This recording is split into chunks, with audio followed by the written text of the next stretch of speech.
কোষ্ঠকাঠিন্য বা কষা পায়খানা অনেকের কাছেই একটি পরিচিত সমস্যা, তবে যার এই সমস্যা রয়েছে সেই একমাত্র কষ্টের অনুভূতি সঠিকভাবে বুঝতে পারে, অর্থাৎ ভুক্তভোগীর অনুভূতি সব থেকে বেশি। আজ কোষ্ঠকাঠিন্যের এই সমস্যা সমাধানে সব থেকে সহজ কিছু সমাধান তুলে ধরার চেষ্টা থাকবে। নিয়মিত এই চ্যানেলে স্বাস্থ্য সহায়ক নানা তথ্য উপস্থাপন করা হয়, তাই সবার আগে তথ্য জানতে চ্যানেলটি সাবস্ক্রাইব করে রাখতে পারেন। ভালো লাগলে একটি লাইক দিবেন এবং অন্যের নিকট শেয়ার করতে পারেন। সেই সাথে ফেসবুক বন্ধুরা পেজটি ফলো দিয়ে দিবেন। এবার শুরু করা যাক। কোষ্ঠকাঠিন্যকে সোজা কথায় অনেকেই বুঝে থাকেন কষা পায়খানা বলে। এটি এমন একটি সমস্যা যা সাধারণত অনিয়ন্ত্রিত খাদ্যাভ্যাস ও জীবনযাপনের উপর নির্ভরশীল। কোষ্ঠকাঠিন্য হলে সেটা বোঝার কিছু লক্ষণ আছে। মল শক্ত হয়ে যাওয়া ও শুকনো হয়ে যায়। অনেক সময় মল দেখতে ছোট পাথর বা মার্বেলের মতো হয়ে যায়। মলত্যাগের চাপ এলে ব্যথা ও অস্বস্তি লাগে। এই সমস্যা যাদের আছে তাদের পেট সামান্য ফোলা, আবার অনেক ক্ষেত্রে পেট ভরা বোধ হতে পারে,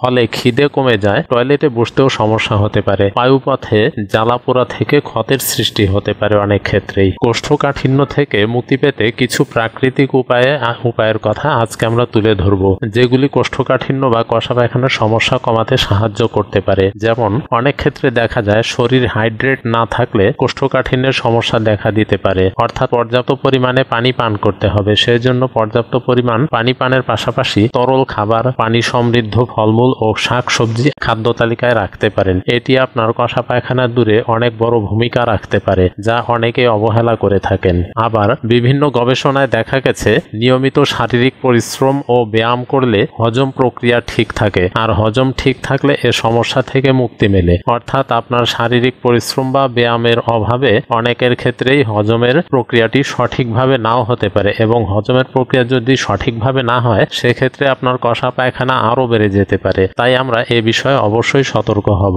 এরপরে খাদ্য তালিকায় পর্যাপ্ত আঁশ সমৃদ্ধ খাবারের ব্যাপারে আমাদের যত্নবান হতে হবে। এ ধরনের খাবার মল তৈরির প্রক্রিয়াকে সহজ করতে সাহায্য করে। লাল চাল, লাল আটা, ডাল জাতীয় খাবার, চিয়া সিড, শাকসবজি ও বাদাম এ ধরনের খাবার হতে পারে। এসব খাবার আপনার কোষ্ঠকাঠিন্য বা কষা পায়খানা দূর করতে বড় ধরনের ভূমিকা রাখতে পারে। কোষ্ঠকাঠিন্য দূর করতে ইসবগুলের ভুসি, যা আমরা সবাই চিনি, সেটিও খুবই কার্যকর হতে পারে, তবে সেটা খেতে হবে বুঝে শুনে। অনেক রাতে ইসবগুলের ভুসি খেয়ে ফেলেন অনেকে, এতে কোষ্ঠকাঠিন্যের সমস্যা কমার পরিবর্তে আরো বেড়ে যায়। এর কারণ ঘুমের মধ্যে পর্যাপ্ত পানি পান করা হয় না, তাই ইসবগুলের ভুসি পেটে গিয়ে খাবার নরম করার সুযোগ পায় না। সেজন্য ইসবগুলের ভুসি খাওয়ার সঠিক সময় হচ্ছে সকাল বা দুপুর বেলা। এতে অনেকটা সময় জেগে থাকার ফলে পর্যাপ্ত পানি খাওয়া হয়, আর কষার সমস্যা এতে কমে যায়। অর্থাৎ কোষ্ঠকাঠিন্যের ক্ষেত্রে ইসবগুলের ভুসি আমরা এভাবেই খাওয়ার চেষ্টা করব। কোষ্ঠকাঠিন্য বা কষা পায়খানার সমস্যা যাদের আছে তারা আরো একটি বিষয় মেনে চলতে পারেন, সেটি হলো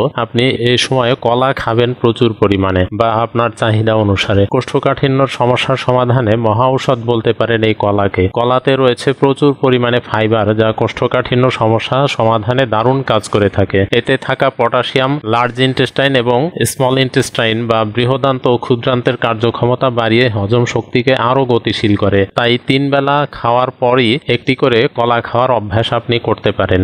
আবার সবজির ক্ষেত্রে কলমি শাক কোষ্ঠকাঠিন্য দূর করতে সাহায্য করে থাকে। কলমি শাকের পাতা ও কাণ্ডে পর্যাপ্ত পরিমাণে ফাইবার বা আঁশ রয়েছে। আঁশ খাদ্য হজম, পরিপাক ও বিপাক ক্রিয়া সহায়তা করে থাকে, এটি আমরা সবাই জানি। তাই সপ্তাহে অন্তত 3 দিন ডায়েটে আপনি কলমি শাক রাখতে পারেন। এটি আপনার কষা পায়খানা বা কোষ্ঠকাঠিন্য দূর করতে খুবই সহায়ক হিসেবে ভূমিকা রাখতে পারে।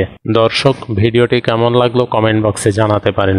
ভালো লাগলে একটি লাইক দিবেন এবং নিয়মিত ভিডিও পেতে চ্যানেলটি সাবস্ক্রাইব করে রাখতে পারেন। আর ফেসবুক বন্ধুরা পেজটি ফলো দিয়ে রাখবেন। ধন্যবাদ।